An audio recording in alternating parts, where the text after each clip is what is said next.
Welcome to BioGlobe. If you like this channel, please share and subscribe. Today we are going to discuss the second part of Salmonella typhi.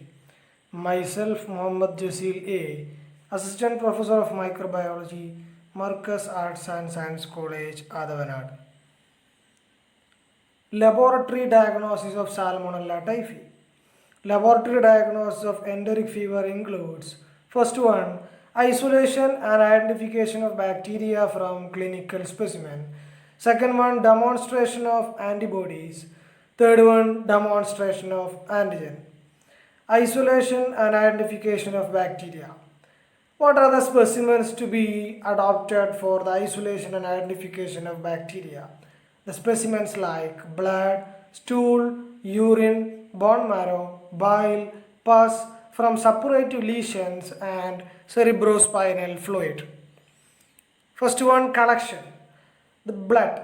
Bacteremia occurs early in disease and so blood cultures are positive in 90% of cases in first week of fever, 70%, 75% in second week and 60% in third week and 25% after that.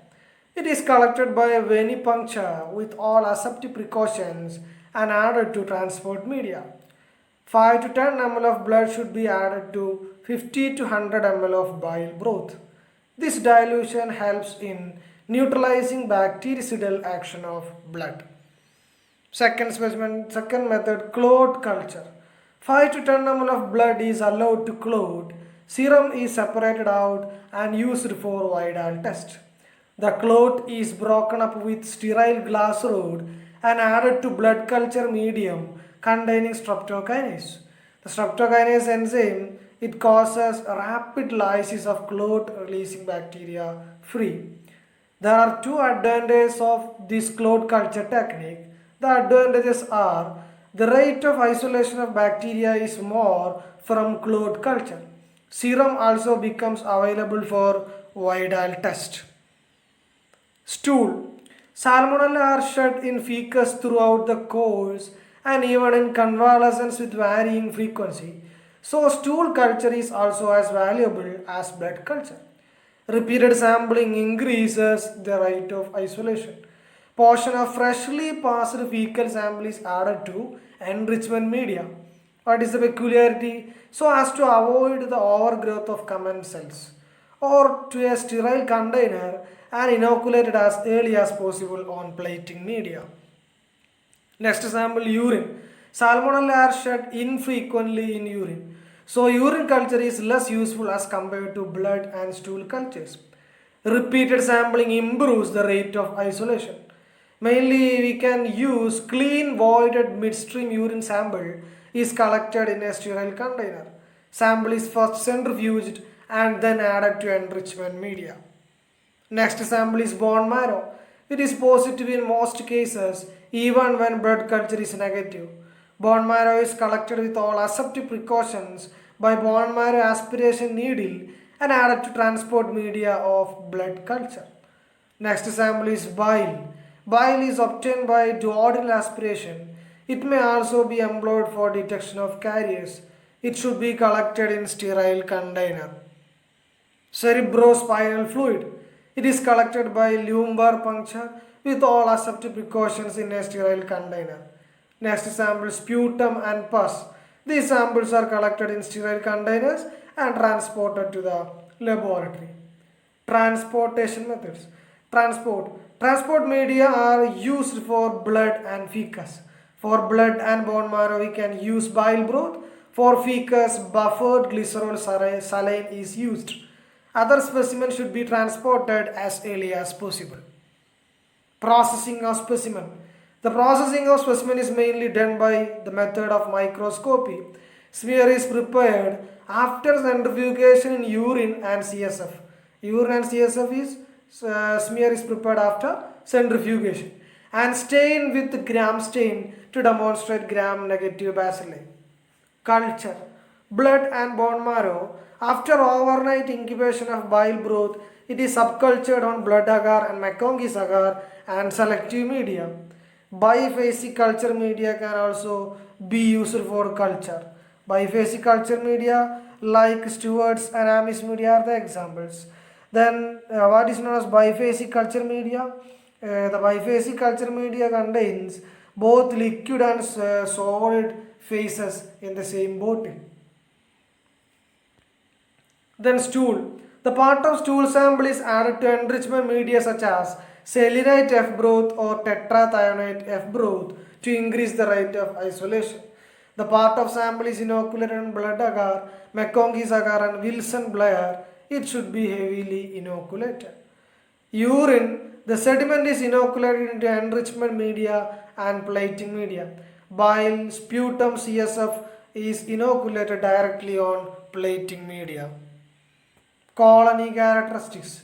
After overnight incubation at 37 degrees Celsius, blood agar shows large 2 to 3 millimeter in diameter, circular, convex, grayish white, translucent colonies. On McConkey's agar shows colorless, non-lactose fermenting colonies which are processed for further identification. Colony on Wilson and Blair medium helps in identification of species based on its color. If growth is not seen on first subculture of blood or bone marrow culture bottle, then subculturing is repeated every day for 10 days and then only declared as negative. What are the biochemical reactions? This is already discussed in the previous slide.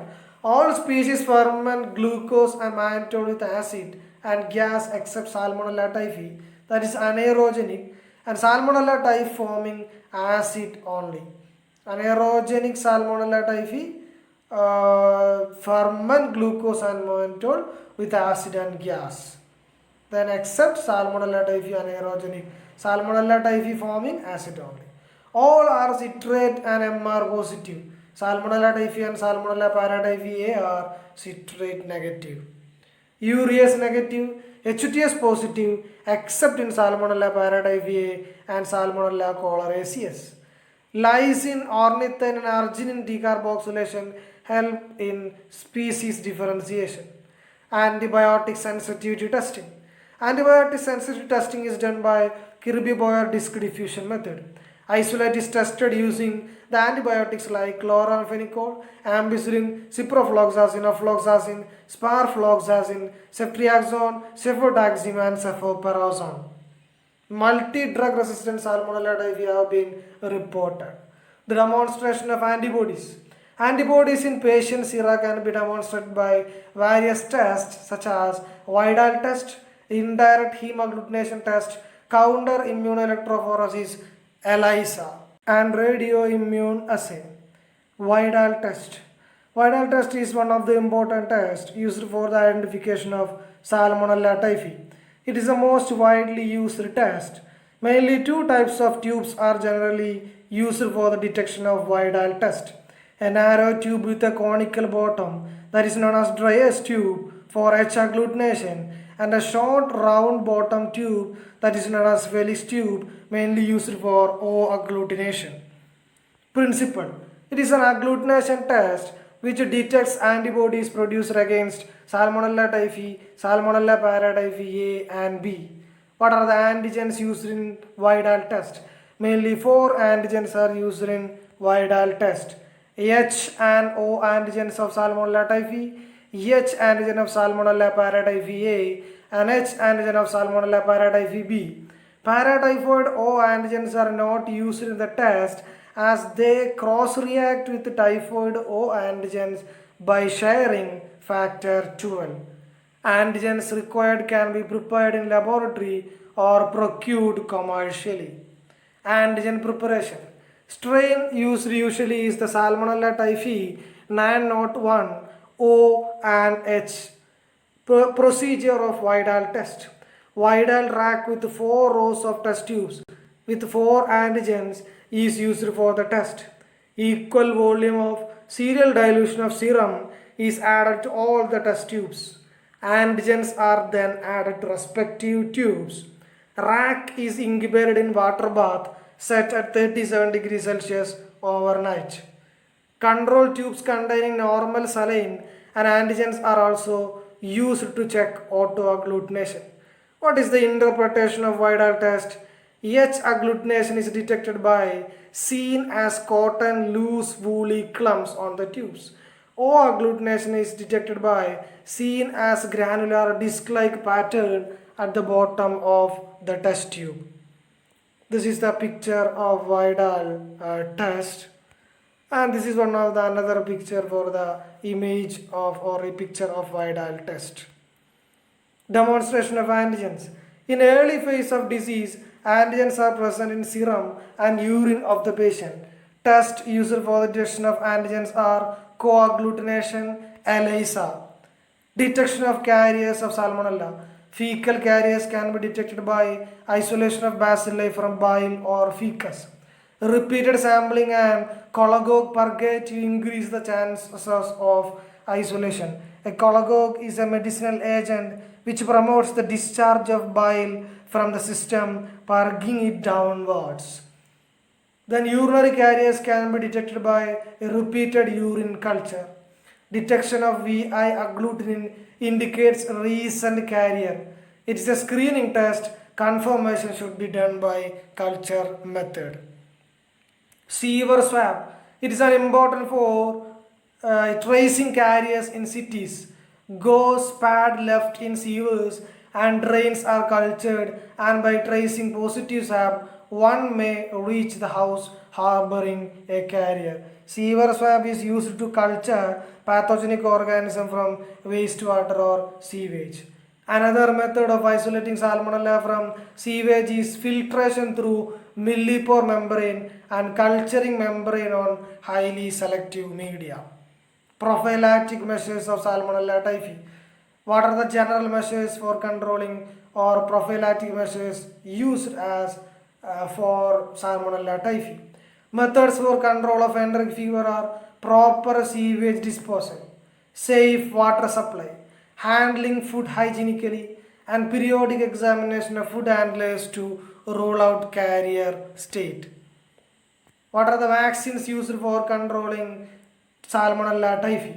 Parenteral vaccine. First one, tab vaccine. It is a heat-killed phenol-preserved whole cell vaccine with a mixture of Salmonella typhi 1000 into 10 raised to 6 per ml, Salmonella paratyphi A 750 into 10 raised to 6 ml, Salmonella paratyphi B 750 into 10 raised to 6 per ml. What is the schedule of tab vaccine? 2 doses of 0.5 ml of each at an interval of 4 to 6 weeks followed by booster dose every 3 years.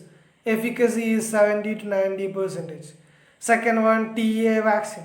Because of prevalence of only Salmonella typhi and Salmonella paratyphi A in some areas and absence of Salmonella paratyphi B, TA vaccine is used instead of tab vaccine. Example, in India, tab is replaced by divalent typhoid, that is paratyphoid A vaccine. What is the schedule of TA vaccine?